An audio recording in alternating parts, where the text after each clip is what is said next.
কাতলা মাছ, ভাই বন্ধুরা, কাতলা মাছের ঝোল করবো, সিম্পল ঝোল।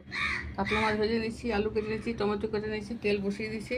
তেলটা হয়ে গেছে, আলুগুলোকে দিয়ে দেবো। এই ভাজবি না বাবা।